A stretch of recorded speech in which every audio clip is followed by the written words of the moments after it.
शहीदों की चिताओं पर लगेंगे हर बरस मेले, वतन पर मरने वालों का यही बाकी निशान होगा। बहुत ही जल्द टूटेंगी गुलामी की ये जंजीरें, किसी दिन देखना आज़ाद हिंदुस्तान होगा। दोस्तों, ये उद्गार हैं उस महान क्रांतिकारी के जिसने मात्र 27 वर्ष की उम्र में अदम्य साहस और राष्ट्रभक्ति का परिचय देते हुए माँ भारती को ब्रिटिश हुकूमत से आज़ाद कराते हुए अपने प्राणों का बलिदान दे दिया। दोस्तों, मैं बात कर रहा हूँ महान क्रांतिकारी अमर शहीद अशफाक उल्लाह खान की। ऐसे अनगिनत क्रांतिकारियों के कारण आज हम आज़ादी की खुली हवा में सांस ले रहे हैं। हम ऐसे अनगिनत क्रांतिकारियों को, उनकी शहादत को मात्र कुछ विशेष अवसरों पर याद करते आए हैं। 15 अगस्त, 26 जनवरी या 2 अक्टूबर को हम देश के स्वतंत्रता सेनानियों के बलिदान को याद करते हैं। लेकिन इस समय जबकि हम अपनी स्वतंत्रता के 75 वर्ष पूरे करने जा रहे हैं, तो इस 75वीं वर्षगांठ को पूरा देश आज़ादी के अमृत महोत्सव के रूप में मनाने जा रहा है, जिससे इन अमर शहीदों की वीर गाथा को जन जन तक पहुंचाया जा सके और इसको एक जन आंदोलन का रूप दिया जा सके। इस आंदोलन में मैं आपको भी आमंत्रित करता हूं कि आइए अपनी भागीदारी सुनिश्चित करते हुए आज़ादी के अमृत महोत्सव का साक्षी बने। इसी कड़ी में आज चर्चा करते हैं उस महान क्रांतिकारी अशफाक उल्लाह खान की, जिन्होंने देश को आज़ाद कराने में अपनी महती भूमिका निभाई। अशफाक उल्लाह खान का जन्म 22 अक्टूबर सन 1900 को उत्तर प्रदेश के शाहजहांपुर जिले में हुआ था। जमींदार परिवार में पैदा हुए थे। परिवार संपन्न था। माता पिता की इच्छा थी कि अशफाक उल्लाह खान पढ़ लिख कर किसी अच्छे पद को प्राप्त करें, लेकिन इनकी नियति में कुछ और ही लिखा था। एडमिशन जब इनका स्कूल में कराया गया तो गांधी जी का असहयोग आंदोलन जब चल रहा था, तो उन्होंने अपने स्कूल पढ़ाई के दौरान ही असहयोग आंदोलन में हिस्सा लिया और उस मिशन स्कूल के प्रिंसिपल ने इनको स्कूल से निकाल दिया, क्योंकि इन्होंने असहयोग आंदोलन में भाग जो ले लिया था। माता पिता नाराज हुए। स्कूल में फिर से इनका दाखिला कराया गया, लेकिन इनका मन वहाँ नहीं लगा और ये चोरी छिपके जब भी समय मिलता था, उस समय जो आंदोलन होते थे उसमें भाग लेते रहते थे। लेकिन जब असहयोग आंदोलन को महात्मा गांधी ने चौरी चौरा की घटना के कारण वापस ले लिया, तो उस समय जो देश के युवा थे, जो देश की युवा आबादी थी, जो क्रांतिकारी गतिविधियों में भाग ले रहे थे, जो आंदोलन में भाग ले रहे थे कि देश आज़ाद हो जाएगा, उनको बहुत गहरा धक्का लगा, क्योंकि असहयोग आंदोलन राष्ट्रव्यापी हो चुका था और मात्र चौरी चौरा की उस घटना के कारण पूरे आंदोलन को वापस लिया जाना वास्तव में देश की युवा आबादी को अच्छा नहीं लगा था। अशफाक उल्लाह खान सोचने लगे कि अब इससे काम नहीं चलेगा, देश को आज़ाद कराने के लिए कुछ और उपाय करने होंगे। 8वीं क्लास में पढ़ रहे थे और उनसे एक क्लास आगे 9वीं क्लास में पंडित राम प्रसाद बिस्मिल पढ़ रहे थे। राम प्रसाद बिस्मिल उस समय हिंदुस्तान रिपब्लिकन एसोसिएशन से जुड़े हुए थे, जो क्रांतिकारी गतिविधियों में काम करता था। उस समय राम प्रसाद बिस्मिल को अपने संगठन को बढ़ाने के लिए ऐसे ऊर्जावान, ऐसे जोशीले, ऐसे राष्ट्रभक्त युवकों की ज़रूरत थी। तो अशफाक उल्लाह खान को एक ऐसे मार्गदर्शक की ज़रूरत थी जो इस दिशा में उनका मार्गदर्शन कर सके। दोनों में गहरी दोस्ती हो गई। दोनों लोग शायरी करते थे, इसलिए इस दोस्ती को और एक नई पहचान मिली। दोस्ती प्रगाढ़ हो गई और यह दोस्ती मरते दम तक चलती रही।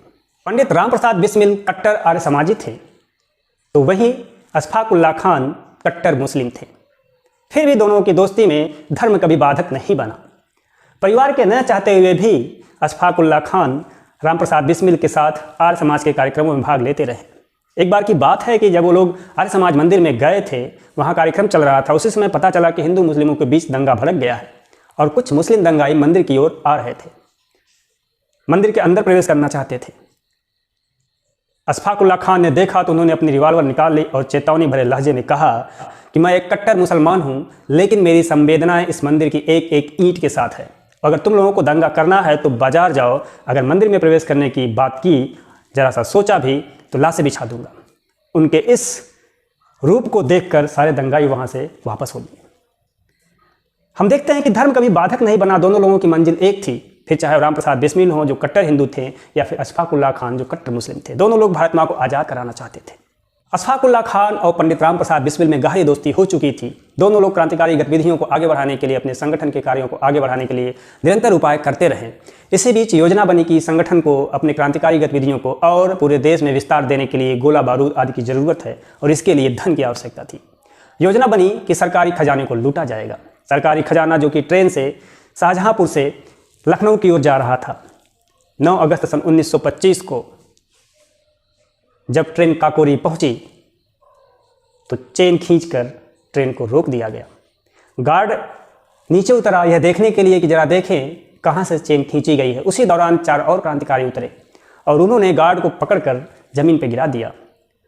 ट्रेन की दोनों तरफ क्रांतिकारी खड़े हो गए और रिवॉल्वर निकालकर बंदूक चलाई। साथ ही साथ यह घोषणा की यात्रियों से कि किसी को डरने की जरूरत नहीं है, हम क्रांतिकारी हैं, हम सरकारी खजाने को लूटना चाहते हैं, हम भारत माँ को आज़ाद कराना चाहते हैं, आप लोग बिल्कुल न डरिए। सरकारी खजाने को लूट लिया गया। यह घटना पूरी क्रांतिकारी गतिविधियों को एक नई जान दे दी। सभी क्रांतिकारियों में एक नया जोश आ गया और क्रांतिकारी गतिविधियों को, उनके कार्यों को देश में एक नई पहचान मिली। इस घटना के बाद अंग्रेजों का बौखलाना स्वाभाविक था। चारों तरफ धरपकड़ होने लगी। अशफाक उल्लाह खान को छोड़कर उनके बाकी सभी क्रांतिकारी साथी पकड़े गए।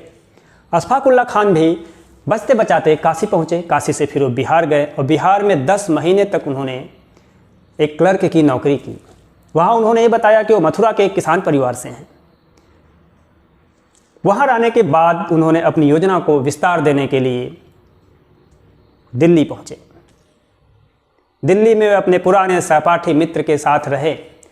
मित्र पठान था, अशफाक उल्लाह खान भी पठान थे, दोनों सहपाठी थे। उनके उस मित्र ने इनकी खूब आवाभगत की, खूब सेवा की। लेकिन सुबह अभी जब अशफाक उल्लाह खान सोए हुए थे तो दरवाजे पर किसी ने जोर से खटखटाहट की आवाज़ की। दरवाज़ा जोर से खटखटाया गया। पूरी नींद खुली भी नहीं थी, अभी जगह भी नहीं थे। उन्होंने दरवाज़ा खोला तो सामने पुलिस थी। पुलिस ने अशफाक उल्लाह खान को गिरफ्तार कर लिया।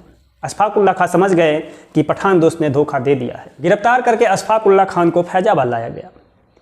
फैजाबाद के जेल अधीक्षक तसद्दुक खान ने पूरा प्रयास किया कि अशफाक उल्लाह खान को सरकारी गवाह बनाकर पेश किया जाए।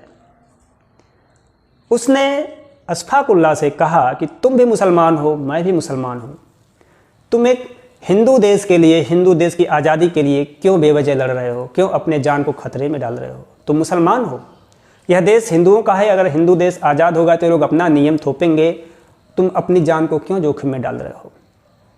तुम सरकारी गवाह बन जाओ, मैं तुमको बचा लूँगा, तुम्हारी पूरी सहायता करूँगा, तुम्हारी सज़ा को माफ़ करा दूँगा। अशफाक उल्लाह खान सुनते रहें। सुनने के बाद पूरी तरह से गुस्से में उस जेल अधीक्षक को झिड़कते हुए, डांटते हुए कहा कि तुमको ऐसी बातें करते हुए शर्म नहीं आई? मैं एक भारतीय मुसलमान हूँ, मुझे गर्व है कि इस क्रांतिकारी गतिविधियों में मैं अकेला मुसलमान हूँ, और अगर मैं सरकारी गवाह बनता तो ये देश के प्रति गद्दारी होगी और मेरी इस गद्दारी से पूरी मुस्लिम कौम की बदनामी होगी। ये तो सम्मान की बात होगी पूरी मुस्लिम समाज के लिए, पूरे मुस्लिम कौम के लिए कि एक मुसलमान देश की आज़ादी के लिए, भारत माँ के लिए शहीद होने जा रहा है। दोबारा ऐसी बात मत करना। उसके बाद से भी कई प्रयास किया उस जेलर ने, लेकिन अशफाक उल्लाह खान डटे रहे। इसके पहले भी अपने दोस्तों से कहा करते थे कि देखो भाई, मैं इस क्रांतिकारी गतिविधि में अकेला मुसलमान हूँ, अगर कोई बलिदान देने का अवसर आए तो मेरी पूरी सहायता करना। आज वह अवसर आ चुका था। सरकारी खजाना लूटने के कारण अशफाक उल्लाह खान को फांसी की सज़ा सुनाई गई। सज़ा सुनाए जाने के बाद वो और प्रसन्न दिखे कि भारत माँ को आज़ाद कराने के लिए जो यज्ञ चल रहा है उसमें अपने प्राणों की आहुति देने जा रहे हैं। अक्सर अपने दोस्तों से कहा करते थे, जाऊँगा खाली हाथ मगर ये दर्द साथ ही जाएगा, जाने किस दिन हिंदुस्तान आज़ाद वतन कहलाएगा। बिस्मिल हिंदू कहते हैं, फिर आऊँगा, ले पुनर्जन्म ऐ भारत माँ, तुझको आज़ाद कराऊँगा।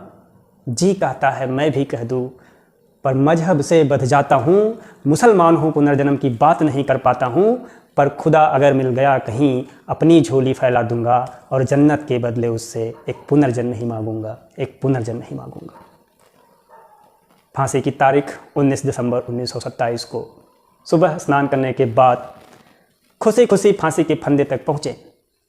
वंदे मातरम, भारत माता की जय का उद्घोष करते हुए उन्होंने फांसी के फंदे को अपने गले में लगाया और सदा के लिए भारत माता की गोद में सो गए। उसी दिन पंडित राम प्रसाद बिस्मिल को भी फैजाबाद से दूर गोरखपुर में फांसी की सज़ा दी गई। अशफाक उल्लाह खान की अमर गाथा सदियों तक भारत में गूंजती रहेगी और जब भी क्रांतिकारियों का नाम लिया जाएगा तो अशफाक उल्लाह खान का भी नाम स्वर्णिम अक्षरों में दर्ज रहेगा। जय हिंद, वंदे मातरम।